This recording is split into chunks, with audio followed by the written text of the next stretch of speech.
electoral después de las elecciones en Bolivia la semana pasada. Hoy nos toca el referéndum constitucional.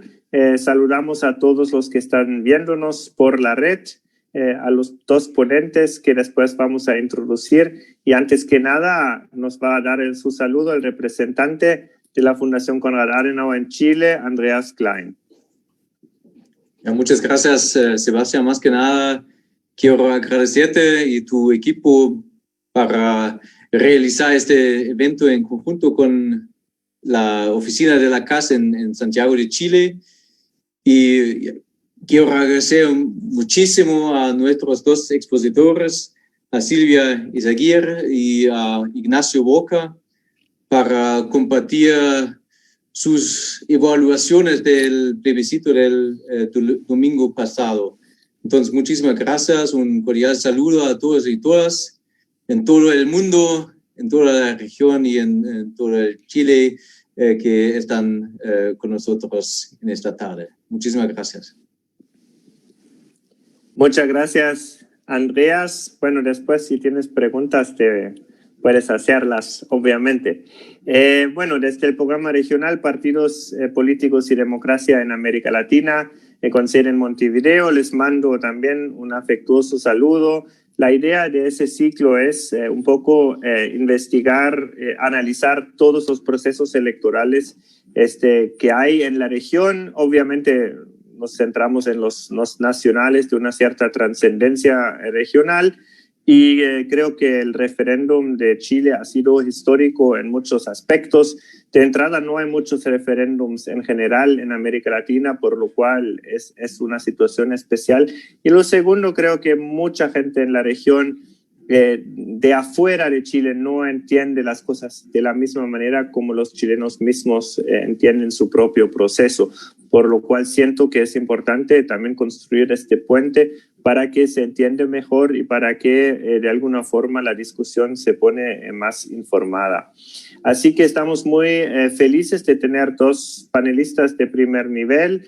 Silvia Izaguirre, analista del Centro de Estudios Públicos, el think tank más reconocido, uno de los think tanks más reconocidos de Chile, y Ignacio Walker, ex canciller, ex senador, ex presidente de la Democracia Cristiana y un académico de mucho relieve, de mucho nivel, que ya leí antes de pensar ir a la fundación cuando hice mi tesis en sus libros que publicó con la Princeton University Press.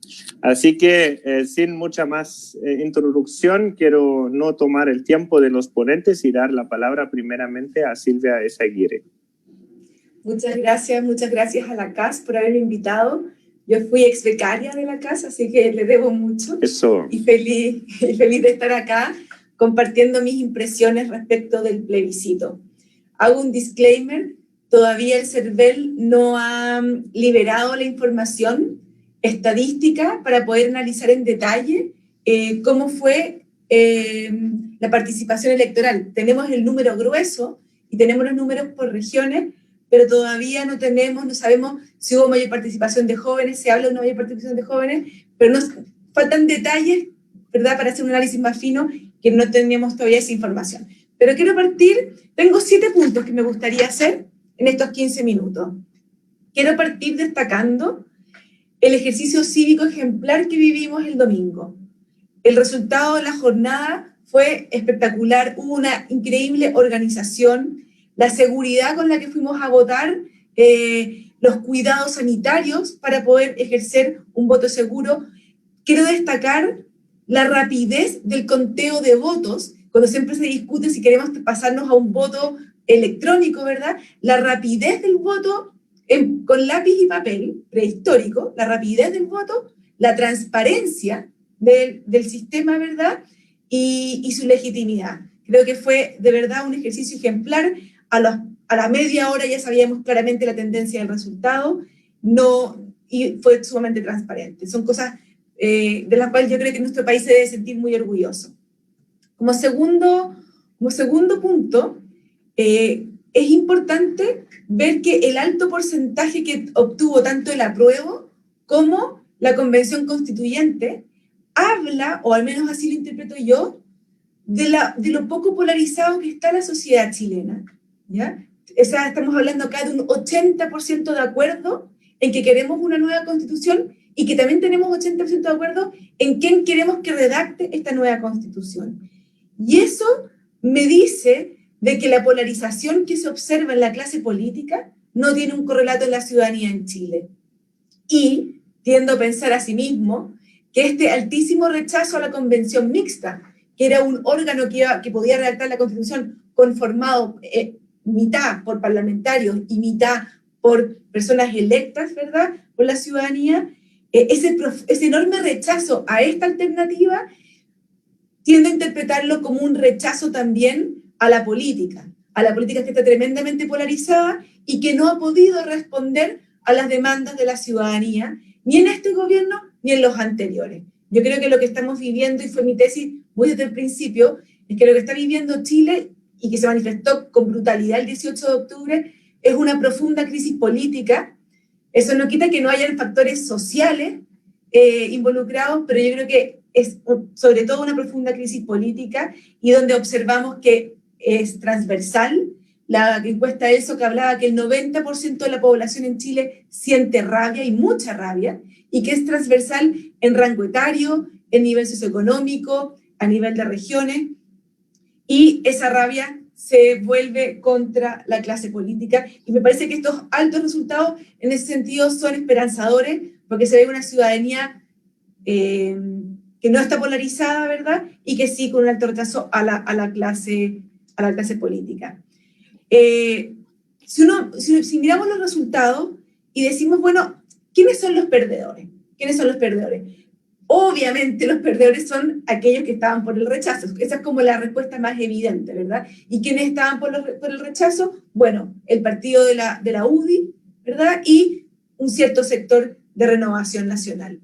Pero si hacemos una doble lectura, me parece que es importante recordar lo que pasó ese día en noviembre, cuando el gobierno llega a este acuerdo nacional con el Congreso de hacer este plebiscito.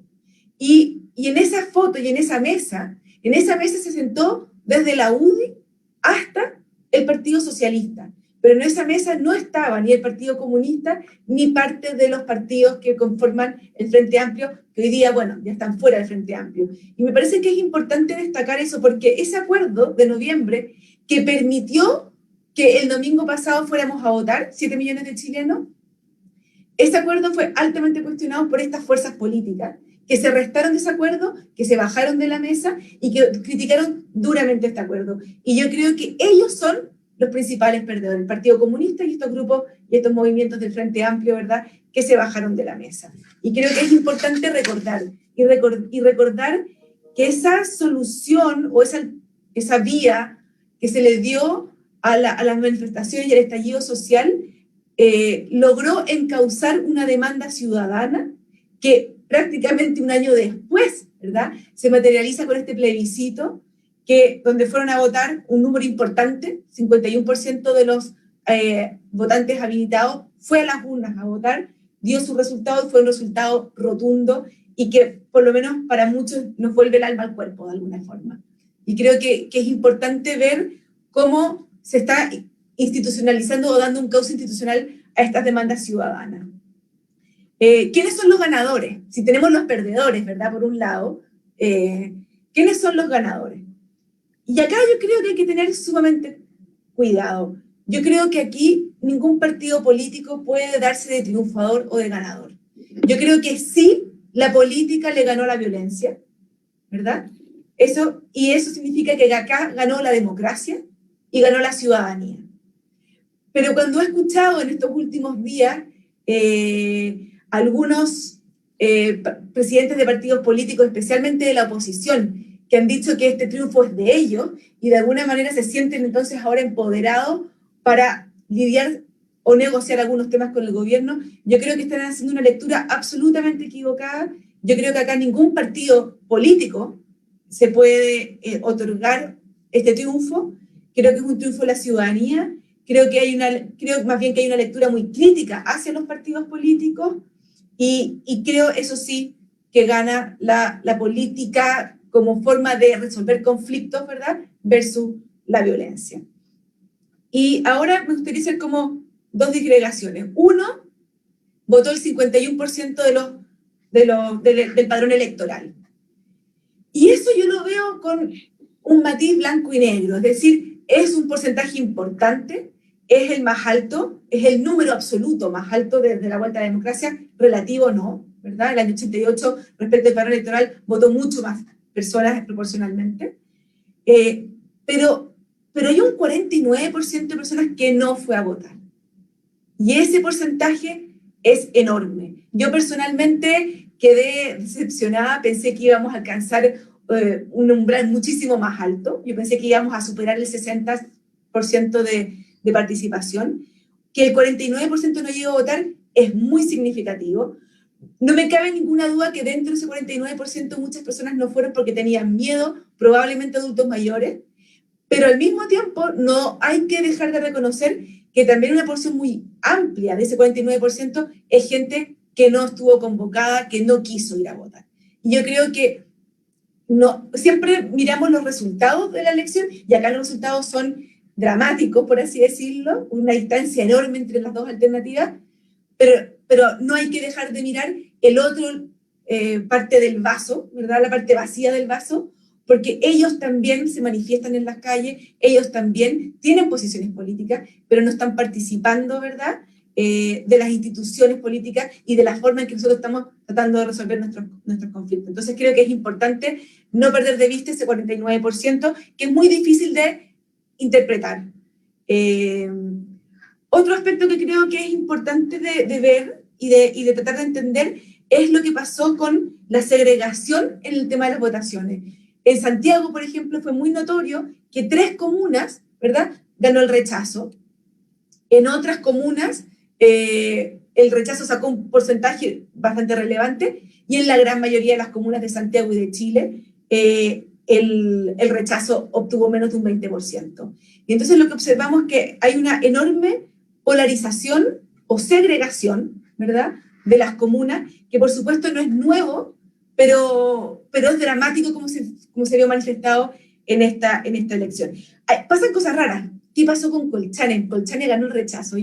Quizás Ignacio nos puede explicar qué pasó en Colchane. Eso no me lo explico. Colchane es una comuna muy chiquitita en el altiplano que bordea con Bolivia, una comuna muy, muy pobre, ¿verdad? Y ahí ganó el rechazo.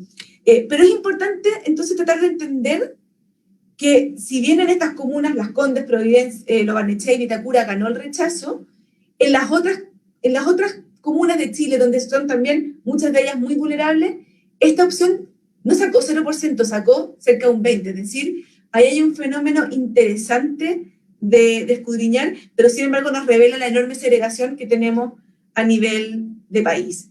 Y me gustaría terminar resaltando los desafíos que tenemos por delante. Chile partió un camino. Después del domingo estamos iniciando un camino constitucional donde vamos a escribir una nueva constitución, y eso tiene 2 desafíos. El de más largo aliento probablemente es cuáles van a ser los contenidos de esta nueva constitución, ¿verdad? Pero hay uno anterior, y es un paso muy clave, que es que vamos a elegir en abril a las personas que van a conformar el órgano constituyente. Y resulta que la ciudadanía, es mi percepción, está muy esperanzada en que esos constituyentes que van a elegir no son de los partidos políticos, no pertenecen a los partidos políticos, sino que son ciudadanos igual que ellos.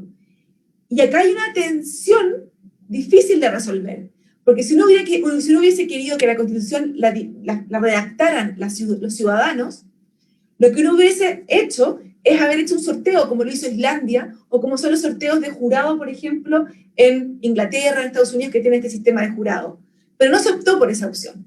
Otra posibilidad distinta, pero que te garantiza proporcionalidad y mucho mayor participación de las minorías en la convención, es la lista única. Y la lista única tiene muchísimos beneficios, pero tampoco se optó por esa opción, y se optó por la opción que es los distritos de los diputados. Y sabemos lo difícil que es para los independientes participar con estas reglas del juego, y yo creo que es fundamental que las fuerzas políticas hagan un tremendo esfuerzo por poner candidatos que la ciudadanía sienta, ¿verdad?, que los convoca y que los invite a votar por ellos y que los represente. Y eso es un desafío, porque no podemos prescindir de los partidos políticos. Yo creo que acá a veces hay una quimera de que uno puede prescindir en democracia de los partidos políticos, cuando en realidad los partidos políticos son los fundamentos de la democracia, ¿ya? Y son los que aunan las distintas voluntades, y son a través de ellos cómo nos organizamos, ¿verdad? Y cómo deliberamos políticamente. Pero existe entonces esta aspiración y esta tensión que me parece que es sumamente importante de resolver, ojalá de forma exitosa, porque si el órgano constituyente va a carecer de legitimidad, no vamos a resolver nuestra crisis política que tenemos. Y precisamente eso es lo que nosotros observamos con el Congreso, que hoy día tiene menos de un 5%, ¿verdad?, de confianza en la ciudadanía, y los partidos políticos que tienen menos de un 2%. Entonces, ¿cómo volvemos? Yo creo que el gran desafío de Chile es cómo volvemos a legitimar nuestras instituciones democráticas, que son las instituciones con las cuales se resuelven los conflictos de forma pacífica en las sociedades modernas. Ese es el gran desafío que tenemos, y para eso es clave que este órgano que se va a elegir goce de esa legitimidad que las otras instituciones no tienen, para que volvamos con ellos, redactar una nueva constitución y legitimar estas instituciones, y es un desafío que yo veo que es urgente y para nada trivial. Eso, gracias. Gracias, Silvia. Muy interesante, muchos puntos. Quiero mencionar que nos está viendo el embajador Christian Hellbach, embajador de Alemania a Chile, en Chile. Un saludo. Y también quiero decirles que ya pueden escribir preguntas. Ya nos están llegando algunos por las redes, simplemente debajo del streaming. Así que ahora doy la palabra a la clase política, a Ignacio Walker. Perdóname por esta introducción, pero para mí la clase política es algo positivo, ¿no? Si es una buena clase política, pero Silvia, como tú has dicho, evidentemente hay un quiebre ahí entre la ciudadanía y una percibida clase política alejada de las realidades.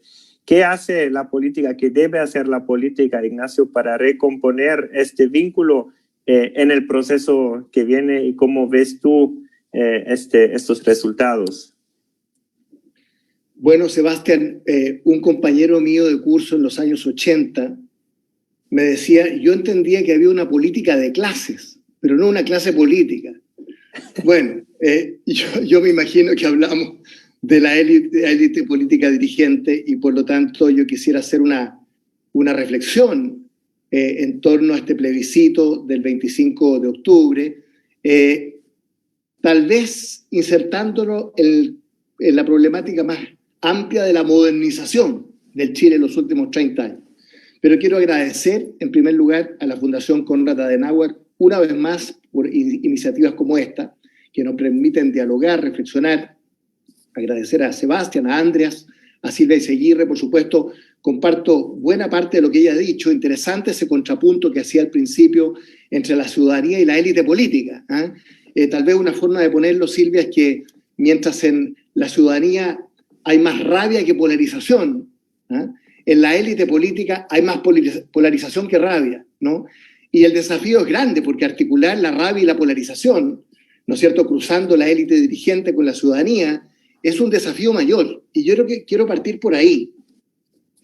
Yo creo que el significado más profundo de lo que hemos conocido este domingo, en forma tan auspiciosa, en torno al plebiscito del 25 de octubre, es que representa y refleja lo mejor de la política chilena, ¿no?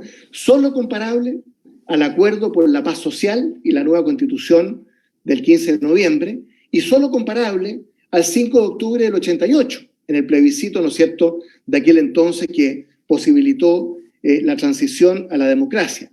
Y yo creo que lo que tienen en común el plebiscito del 88, el acuerdo del 15 de noviembre y este plebiscito de anteayer, del 15 de octubre, lo que tienen en común es la capacidad de la política y de las instituciones y de los partidos y del Parlamento, en este año más reciente, para procesar los conflictos y las demandas sociales, ¿no?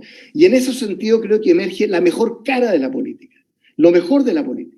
El 15 de noviembre, con el acuerdo por la paz social y la nueva constitución, y este plebiscito reciente que es expresión justamente de ese acuerdo.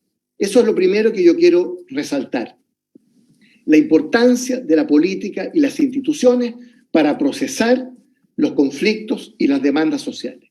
Todo esto, y paso al segundo tema, con el trasfondo del estallido social del 18 de octubre, empleando la palabra, el término de Manuel Castells, ¿no es cierto?, el sociólogo catalán, que estuvo aquí en el CEP en noviembre y habló del estallido social, y se refirió a 20, 25, 30 casos en el mundo.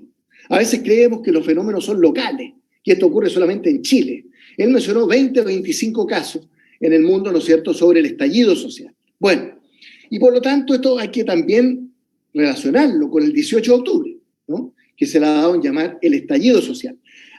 Se han escrito más de 25 libros este último año sobre el 18 de octubre, innumerables artículos.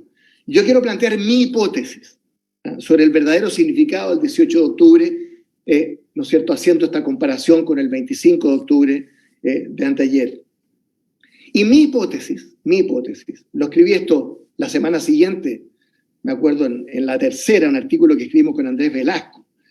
Mi hipótesis sobre el 18 de octubre, que creo que es el punto de partida de nuestra reflexión, es que ese estallido social, y lo que ahí vimos, es el resultado de un acelerado proceso de crecimiento, modernización y desarrollo, ¿no? Subrayo acelerado, ¿no? El que genera por definición, y esto está en todos los textos de la sociología política desde los años 50 en adelante, tensiones, contradicciones y desigualdades, ¿no?, que al no ser bien y oportunamente procesadas por la política y por las instituciones, generan disrupciones, ¿no?, como fue el estallido social con las características que conocemos. Estallido social que es distinto a una movilización social, que es distinto a un movimiento social, y por lo tanto enfatizo ese aspecto. Bueno, esto es lo que Samuel Huntington, el año 68, llamaba el pretorianismo de masas. Pretorianismo de masas, que él lo asimilaba a un desborde institucional, ¿no? Y él sostenía como tesis central en el famoso libro, ¿no?, El orden político en las sociedades en cambio. La tesis central de Huntington es que la modernización es en sí misma disruptiva. Por definición, la modernización es disruptiva, produce movilización social, produce disrupción, ¿no? La modernización no es tan pacífica como a veces se cree o se supone o se la describe. Hagamos un poco de historia. En los años 50, Simon Martin Lipset, otro gran sociólogo, decía que el crecimiento y el desarrollo, ¿no?, y la modernización conducían a la estabilidad política y a la democracia. Se le llamó la ecuación optimista de Lipset, ¿no?, porque era el optimismo de los años 50, en las ciencias sociales. Bueno, Samuel Huntington en el 68, ojo, el 68, ¿no?, cuestiona lo primero, que el crecimiento, la modernización, el desarrollo conduzcan a la estabilidad política. Y Guillermo O'Donnell, en los años 70, cuestiona lo segundo, ¿no?, que la modernización conduzca a la democracia, ¿no? Y O'Donnell dice, ¿no es cierto?, que en los países de América del Sur, en los años 70, 80, un cierto tipo de modernización capitalista o desarrollo capitalista conduce a regímenes burocráticos autoritarios, pero no a la democracia, ¿no? Bueno, ¿y cuál es la fórmula que proponía Huntington en el 68 para hacer frente a los tremendos efectos disruptivos de la modernización? La fórmula que Huntington proponía es la de las instituciones, ¿no? Instituciones autónomas, complejas, flexibles y coherentes. Son las instituciones las que tienen que saber canalizar las demandas sociales, los conflictos sociales. Bueno, fue un anticipo de lo que después se llamó el neoinstitucionalismo en las ciencias sociales, ¿no? El año 90, Douglas North, Premio Nobel de Economía, escribe Las instituciones importan, ¿no? Después, bueno, Robinson Acemoglu, ¿no?, su gran libro sobre por qué fracasan las naciones o por qué tienen éxito, y más recientemente Steve Levitsky y Ziblatt, ¿no es cierto?, por cómo mueren las democracias. Todos ellos aluden al tema central de las instituciones. Entonces, resumiendo de mi parte, es la incapacidad de la política y de las instituciones para procesar las demandas y los conflictos sociales, lo que explica el estallido social en Chile, ¿no? Contrario sensu, es la capacidad, la gran capacidad de la política y las instituciones, el 15 de noviembre, acuerdo por la paz social y la nueva constitución, y el 25 de octubre, el plebiscito del domingo pasado, para hacerse cargo de los efectos del estallido social, lo que explica la legitimidad que empieza a tomar este gran proceso constituyente, porque yo creo que todos tenemos una mirada positiva, ¿no es cierto?, de lo que ha ocurrido el 25 de octubre reciente en relación al 15 de noviembre, desacuerdo, y con el trasfondo del estallido social. Bueno, sobre la violencia habría mucho que decir, no quiero explayarme en ello, pero quiero decir que junto con el rechazo claro y categórico a la violencia en cualquiera de sus formas, también desde un punto de vista normativo, desde un punto de vista democrático, hay que decir también que en la historia moderna casi todas las constituciones surgen de grandes convulsiones políticas y sociales, de grandes episodios de violencia, de revoluciones, de guerra. Bueno, la Revolución Francesa, ¿no es cierto?, conduce a la Constitución de 1791, la Revolución Americana conduce a la Constitución de Filadelfia, 1787, una guerra, ¿no es cierto?, de independencia con Gran Bretaña. En fin, ¿para qué voy a hacer la historia? La Segunda Guerra Mundial, cuando se imponen constituciones, ¿no es cierto?, en Alemania, se impone, por ejemplo, en Japón, Alemania toma su propia constitución en el año 49, la constitución de Bonn, ¿no es cierto?, restañando las heridas. Bueno, y hay toda una historia, las transiciones a la democracia, la constitución del 88 en Brasil, y la de Colombia, quiero recordarlo, la constitución de 1991, que es de las más recientes. Fíjense que el decreto que declara el estado de sitio del año 88 convoca una asamblea constituyente. Imagínense, en medio del narcotráfico, de la guerrilla. Entonces, bueno, pero eso daría para mucho. Quiero decir, en la historia moderna, ¿no es cierto?, hay mucho que tiene que ver con estas grandes convulsiones, guerras, revoluciones, etcétera, etcétera. Una última reflexión. Yo creo que el 25 de octubre, este plebiscito, es el mejor y más fiel reflejo de aquello que es la verdadera vocación de Chile. Y más que una estrategia, es una vocación, ¿no?, a través de nuestra historia, que es la vía institucional. La vía institucional. Cada vez que Chile, que nuestro país se ha apartado, se ha alejado de la vía institucional, se han seguido, ¿no es cierto?, enormes efectos disruptivos. La guerra civil de 1891, la sonada caudillista militarista de 1924 al 32, para qué decir el quiebre democrático, ¿no es cierto?, el golpe de Estado de 1973. Recuerdo el libro de Genaro Arragá, ¿no?, de la vía chilena a la vía insurreccional. Bueno, cada vez que nos hemos separado de la vía institucional, se han seguido, ¿no es cierto?, graves efectos disruptivos y desgarradores para la sociedad chilena. Este plebiscito del 25 de octubre, en relación con el acuerdo del 25 de noviembre, la vía institucional, esa es la vía de la democracia. Y quiero leer una sola frase de este libro de Carlos Ruiz, Octubre Chileno, uno de los principales teóricos del Frente Amplio. Yo tengo muchas críticas respecto de este libro y la interpretación que hace Carlos Ruiz del estallido social. Pero hay una frase que es notable, que quiero leer, ¿no?, que dice, en relación a la protesta social, comillas, por eso la protesta social tiene que ser responsable consigo misma, asumir que la única vía para resolver sus dilemas, sus intereses sociales, es la democracia. Cierre comillas. ¿Qué diferencia con la izquierda de los años 70, fines de los 60, en que hablaba de la democracia formal, burguesa, en forma peyorativa? Por lo tanto, el triunfo de la vía institucional es el triunfo, ¿no es cierto?, de la democracia. Y creo que la democracia cristiana, mi partido, ¿no es cierto?, tiene mucho que hacer, con esto termino, tiene un rol clave que jugar en tratar de contribuir con otros, ¿no?, a articular los acuerdos que permitan lograr esos 2/3, ¿no?, que se requieren para aprobar un nuevo texto constitucional, para avanzar a la paz social, y eso requiere de mucha transversalidad, como decía también Silvia, ¿no es cierto?, porque obviamente que la oposición no alcanza los 2/3 por sí sola, ¿no? Es más bien el 80-20, En el 80% del apruebo está la oposición entera, pero también una parte importante del Chile Vamos, de Bópoli, un sector de Renovación Nacional, ¿no es cierto?, que no podemos olvidar. Entonces, la gran misión en pos de la Convención Constituyente es que estas fuerzas políticas, cito la Democracia Cristiana porque es mi partido, pero otras, sean capaces de articular, ¿no?, aquellos acuerdos que nos permitan cumplir con esa promesa del 15 de noviembre de la paz social. Eso.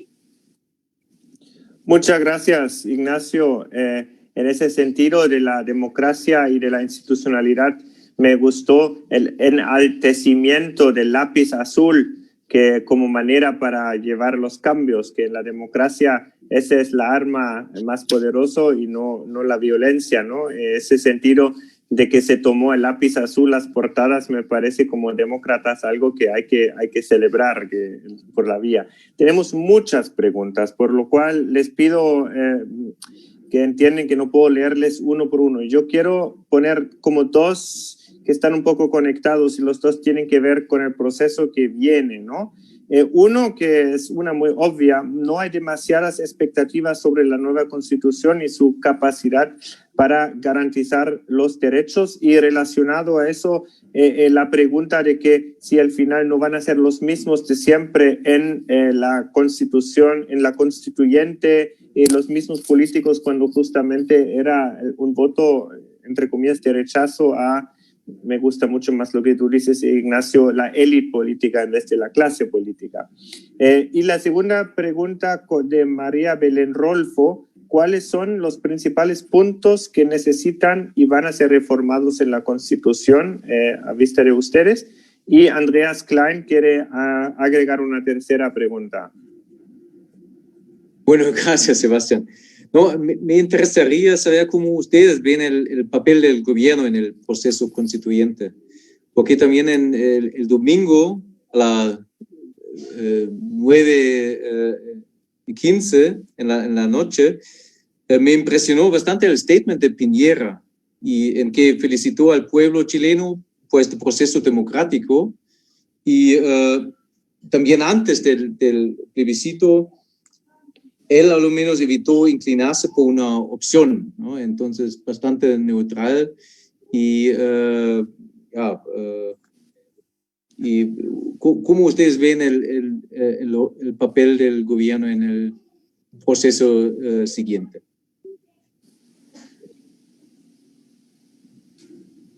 Silvia, ¿empiezas tú? ¿Ya? No sé si voy a poder responder todas las preguntas. Pero... No, lo que quieres, después vienen otros. Ya, perfecto. Voy a partir por la última. ¿Cómo veo el papel del gobierno en el proceso constituyente? Yo creo que es clave el proceso el rol que cumple el gobierno para tener un proceso constituyente exitoso. De partida se necesitan continuar perfeccionando los protocolos sanitarios. Ojalá que podamos tener innovaciones en la forma de votar para que las personas que están enfermas con COVID, si es que no va a haber vacuna, y lo más probable es que no va a haber vacuna, puedan también votar a distancia, por ejemplo. Se requiere ahora llegar a acuerdo pronto en el Congreso, y eso es una tarea del Congreso, pero también es importante el Ejecutivo, ¿verdad?, en cómo va a ser el sistema de votación para los pueblos originarios, por ejemplo, y qué facilidades se les va a dar a los independientes. Eso se está discutiendo ahora en el Congreso, pero eso va a implicar mucho trabajo también para el CERVEL, porque vamos a requerir tener un padrón electoral especial para los pueblos originarios, y eso es logística, ¿verdad?, que no se ha hecho en Chile. Tenemos poco tiempo, son en abril las elecciones, y ahí el gobierno tiene que trabajar para entregar apoyo al CERVEL para que pueda realizar estas tareas, y en ese sentido yo creo y valoro que el presidente, personalmente, no haya tomado ninguna postura ni a favor ni en contra, porque eso justamente, si hubiera tomado una postura, es nuevamente polarizar. Yo creo que ahí el presidente tomó una postura de jefe de Estado, ¿verdad?, imparcial, fue criticado por eso. Yo valoro justamente esa imparcialidad, porque creo que así todos se sienten representados en su figura, y su discurso me parece que llamó a la unidad nacional, que es sumamente importante para encauzar este proceso.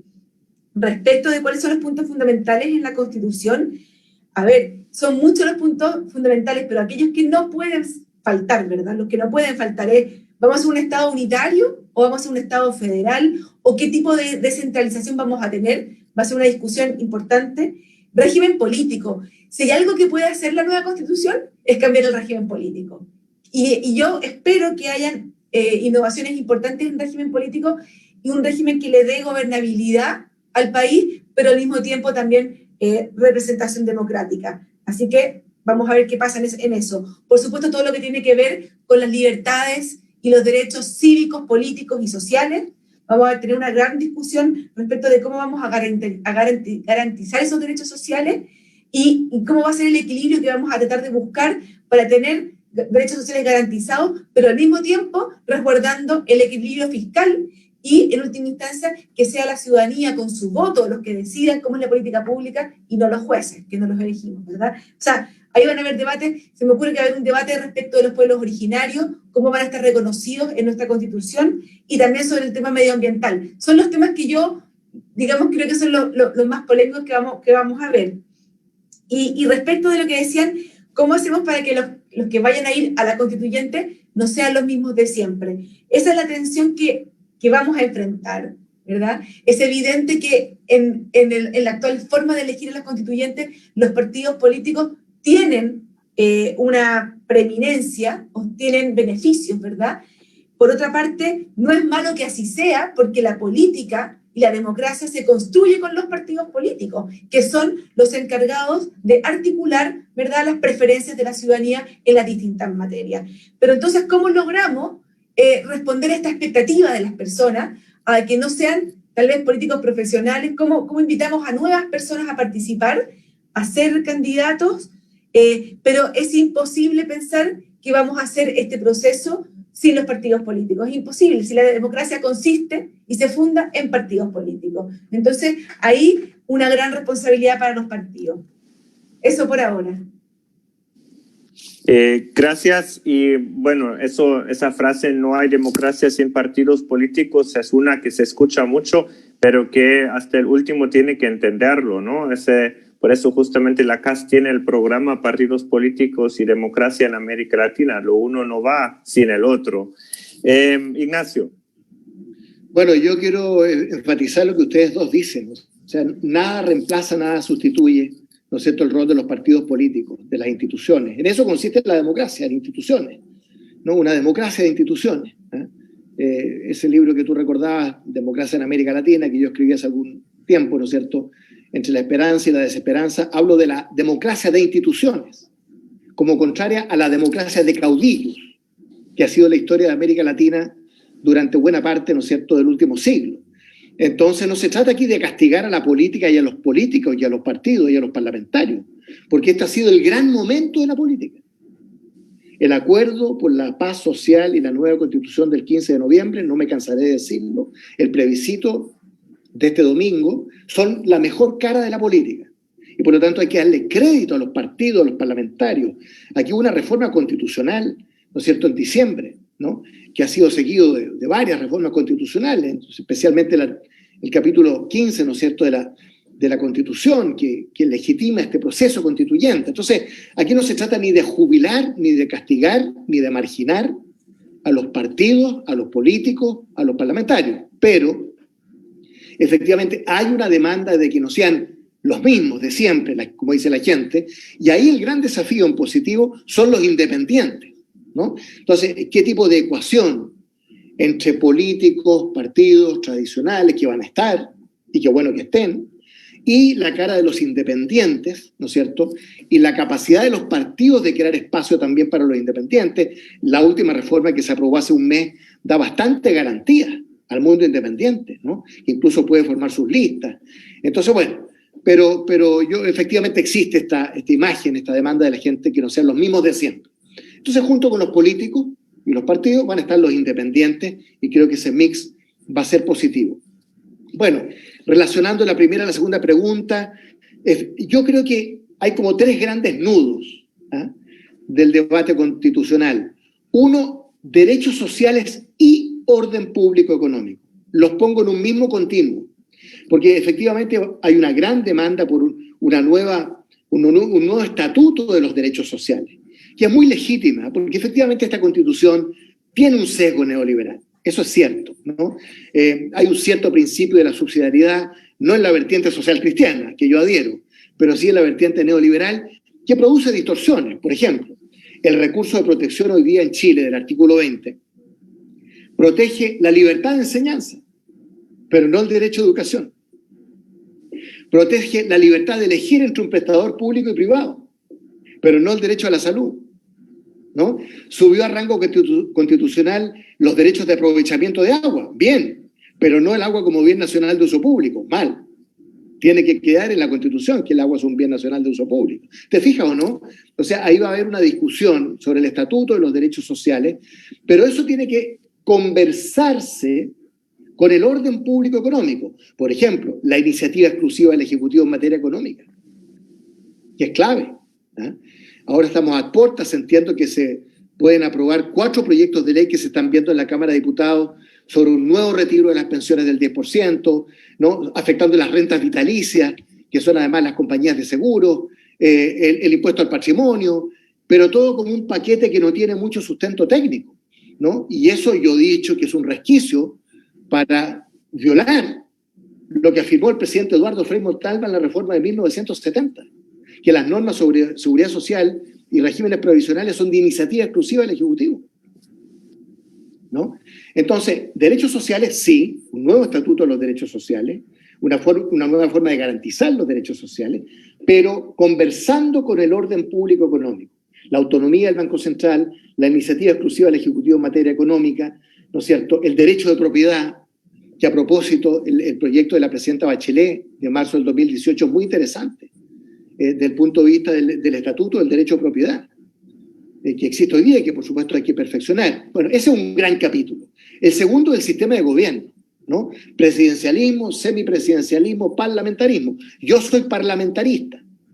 A mí me gusta Alemania, ¿ah? Y me gusta España, y me gusta Canadá y Nueva Zelanda. Yo soy parlamentarista. Y yo voy a alegar y proponer y asesorar en quien me quiera pedir la opinión de por qué no plantearnos la posibilidad de una forma de gobierno parlamentaria. En fin, otros hablan de un semipresidencialismo, pero innovar respecto de este presidencialismo reforzado que tenemos, ¿no? Bueno, y el tercer gran capítulo es la parte orgánica. Por ejemplo, los órganos de autonomía constitucional, la Contraloría General de la República, el Poder Judicial, el Ministerio Público. Esa va a ser también un gran debate. Esos son como 3 grandes capítulos, ¿eh? Y dentro de la parte orgánica, la descentralización, que estamos en pleno proceso, ¿no es cierto?, de implementación de una descentralización, en fin, muy controvertida. Y finalmente el tema del gobierno, el papel del gobierno. Bueno, este es un sistema presidencialista, ¿no? El gobierno juega un papel muy importante, el presidente, el gabinete. Ahora, yo quiero decir 2 cosas. Uno, las fuerzas de gobierno llegaron aquí muy divididas, ¿no? El Chile, vamos, como dijo Pablo Loquera, son 2 mitades, ¿no? Un 20% por la apruebo, un 20% por el rechazo, ¿eh? Sin embargo, creo que las fuerzas del gobierno ahora se van a unir en un doble sentido, por los convencionales, en una lista única seguramente, y los contenidos de la Constitución. A nosotros en la oposición nos pasa lo contrario. Llegamos muy unidos, ¿no es cierto? Y eso está bien, ¿no es cierto?, a este plebiscito. Pero ¿qué va a pasar ahora en las competencias? Hoy día Fachaín habla, yo creo, muy bien de las 2 listas, porque además somos 14 partidos, 13 de izquierda y la democracia cristiana. No cabemos en una sola lista. Tendrá que haber 2 listas. Una de unidad constituyente, donde forma parte la democracia cristiana, y otra seguramente del Frente Amplio y del Partido Comunista, porque hay una diversidad. Entonces nosotros llegamos muy unidos al plebiscito, pero ¿seguiremos tan unidos al momento de elegir los convencionales? Por lo menos va a haber 2 listas. Y al momento de ver los contenidos de la Constitución, no hay que temerle a la diversidad que hay en la oposición, que tiene que verse también reflejada. Entonces, termino. Yo creo que más que una confrontación gobierno-oposición en lo que viene, es cómo darle un espacio al 80% del apruebo. Y eso no es solo la oposición. Eso es Evópolis, un sector de Mario Desbordes, de los diputados de Renovación Nacional. Muy interesante, ¿no? Y eso tiene que ser parte de una conversación muy transversal. Gracias, Ignacio. Yo comparto tu observación respecto a la subsidiariedad, porque una de las partes que más me duelen como demócrata cristiano es el menos prestigio a ese hermoso concepto que como casa estamos defendiendo, ¿no? Obviamente se entiende de una otra manera que no es la que que tú y nosotros entendemos. Pero me da una pena porque el principio de la subsidiariedad es tan útil, tan necesario para un Estado descentralizado, cercano al ciudadano, de que es una pena de que está un poco mal usado en el contexto chileno. Bueno, es un paréntesis. Yo tengo aquí un par de preguntas. Uno es, ¿qué pasó con el electorado? De una abrumadora mayoría para Sebastián Piñera, un gobierno de centro-derecha, a un 80% del apruebo. ¿Qué pasó ahí? Segunda pregunta, ¿no va a ser un problema la simultaneidad de dos elecciones? O sea, vamos a tener constituyentes, nuevos parlamentarios, vamos a tener gobernadores y alcaldes, vamos a tener como muchos procesos juntos. También vamos a tener un presidente en funciones que después tiene que funcionar tal vez bajo una nueva constitución, parlamentarios cuyos periodos tal vez van a ser recortados, que van a ser electos por un periodo no saben qué. O sea, de que la institucionalidad entre esas dos constituciones de alguna manera se puede ver afectado en el día a día de la institucional política. Y aquí una pregunta que encuentro muy importante de Rodrigo Esparza, que es un chileno que fue becario nuestro también. Estimado Ignacio, sería bueno que comentaras el concepto del proceso constituyente chileno a diferencia con el proceso constituyente crítico que vivió Venezuela en su momento.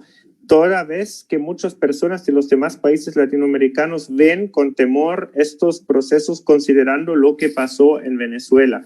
Eso es una cosa que observamos muchísimo en este entorno también.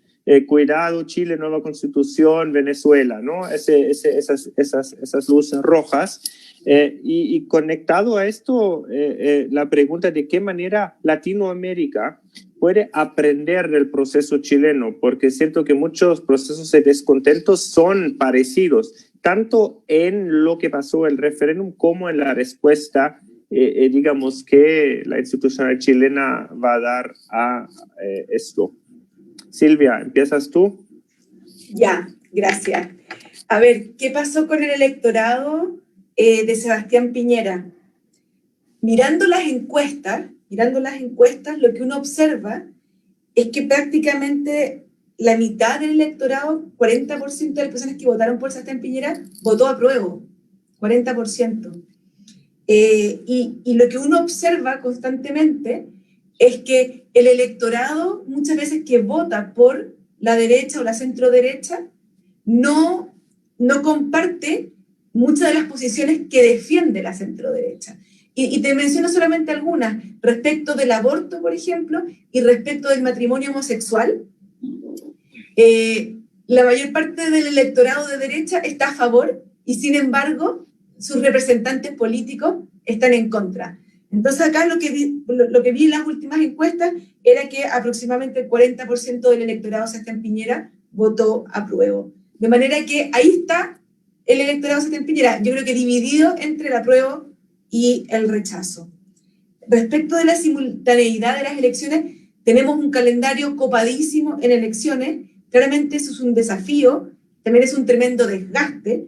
O sea, pensar que vamos a poder legislar como de costumbre en este año y medio, 2 años que queda, es prácticamente imposible. Son muchas elecciones las que vienen y eso entorpece la labor legislativa, pero vamos a tener que hacerlo.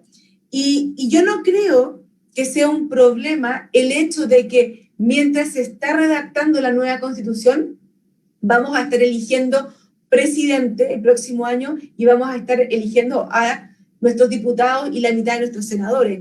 Leí recién un tuit de Marco Enrique Jominami que decía, llamaba, ¿verdad?, a adelantar las elecciones de los parlamentarios y del presidente en abril o a atrasarlas hasta finales del proceso.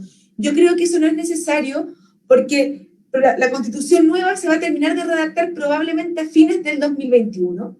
Después va a venir un plebiscito ratificatorio que va a ser en 2022 y después lo más probable es que las distintas cláusulas de la Constitución van a tener un transitorio, porque muchas de esas cláusulas, ¿verdad? Si tú cambias el régimen político como quería Ignacio y como yo también quiero, hacia un régimen parlamentario, tú necesitas escribir y redactar muchísimas leyes para poder materializar ese nuevo régimen político. Y en la sola redacción de esas leyes probablemente te vas a demorar 2 años.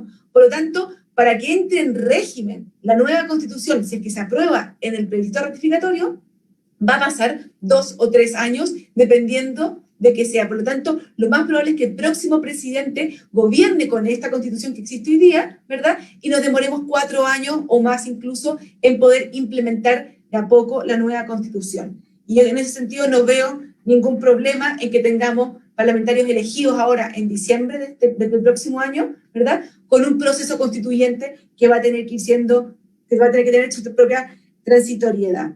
Y respecto a la última pregunta de qué manera puede aprender Latinoamérica, yo soy muy escéptica de que los países puedan aprender de las experiencias de otros países. La historia nos enseña una y otra vez la falta de memoria que tenemos nosotros y vemos que no solamente no podemos aprender de los otros países, sino que ni siquiera podemos aprender de nuestra propia historia. Así que en ese sentido yo creo que podemos ser un ejemplo, pero pucha que es difícil replicar esos ejemplos cuando tienes otros conflictos, otras historias, otros momentos.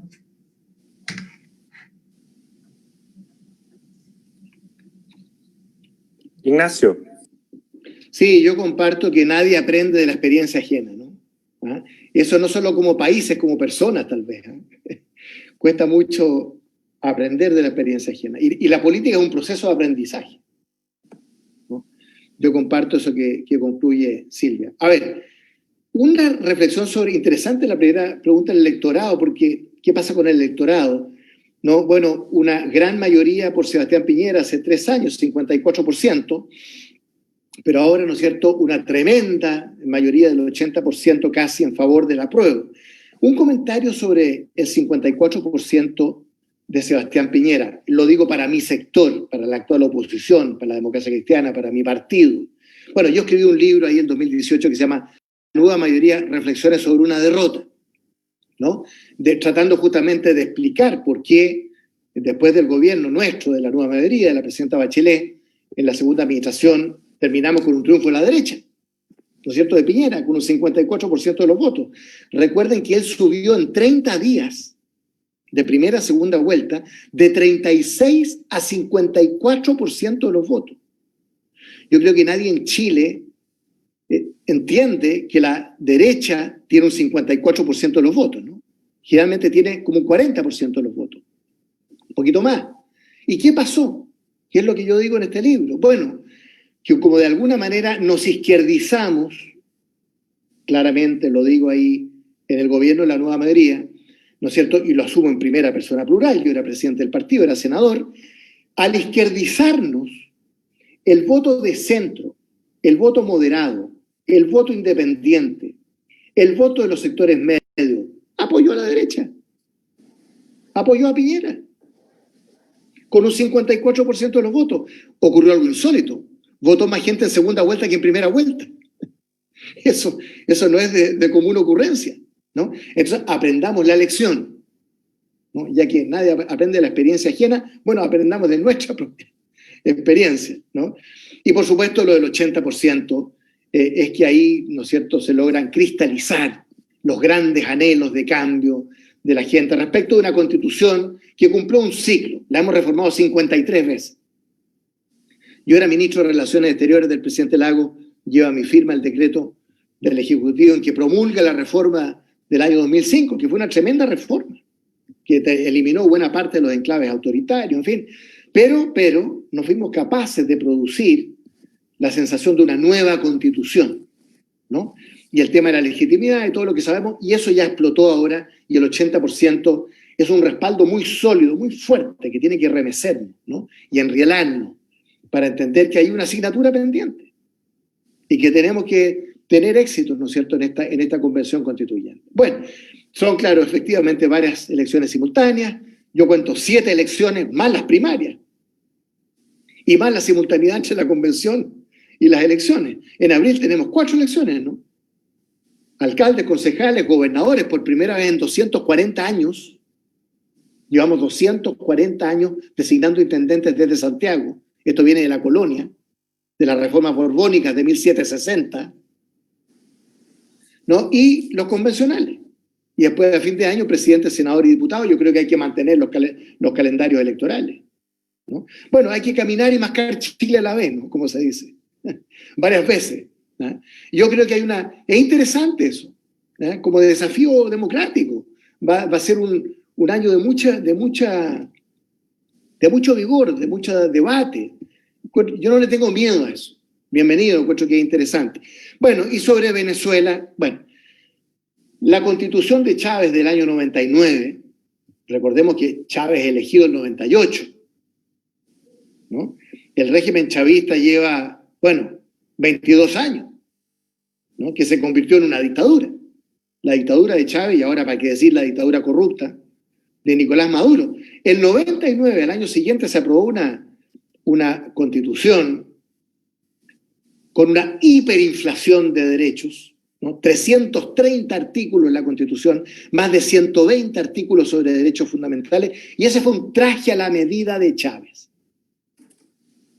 La Constitución venezolana de la Revolución Bolivariana es un traje a la medida de una persona. Es el régimen de Chávez, ¿no? Que ha continuado Nicolás Maduro. Es exactamente lo contrario, respondiendo a Rodrigo, de lo que estamos haciendo en Chile, ¿no? Una constitución para todos y para todas, en primera persona plural, que podamos asumir como nuestra constitución, del conjunto de la nación, ¿no? Y no de tal o cual sector. Por lo tanto, la diferencia con la constitución de Chávez y el régimen chavista y la dictadura corrupta de Nicolás Maduro y el exilio de 5 millones de personas, ¿no es cierto?, están en las antípodas, ¿no es cierto?, lo que es el proceso chileno de lo que fue o es el proceso venezolano. Muchas gracias, Ignacio. Muy importante este esclarecimiento que para gente en Chile es muchas veces muy evidente, pero no así necesariamente en toda la región.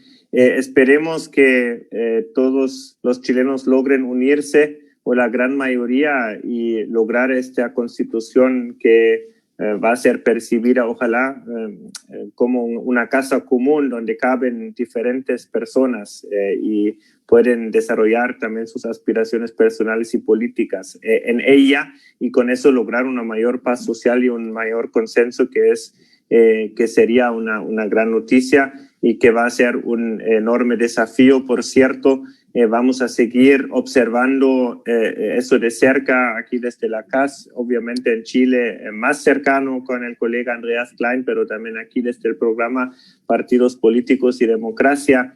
Y bueno, seguramente les va a caer una otra invitación nuestro en el futuro para comentar, colaborar en eso. Así que muchas gracias. Gracias al muy activo público. Disculpa por no poder pasar todas las preguntas, pero el Zoom es mejor dejarlo en 1 hora, y bueno, vamos a tener otras oportunidades seguramente.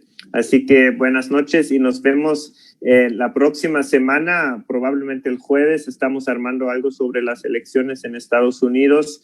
Ahí van a tener noticias, así que eso también va a ser muy interesante. Muchas gracias y buenas noches. Muchas gracias a ustedes. Hasta luego. Saludos al señor embajador y saludos a Hans Blomayer. Gracias, muchas gracias. Buenas noches. Buenas noches, gracias, que estén No, bien. Gracias, Silvia, muchas gracias. Andreas. Gracias.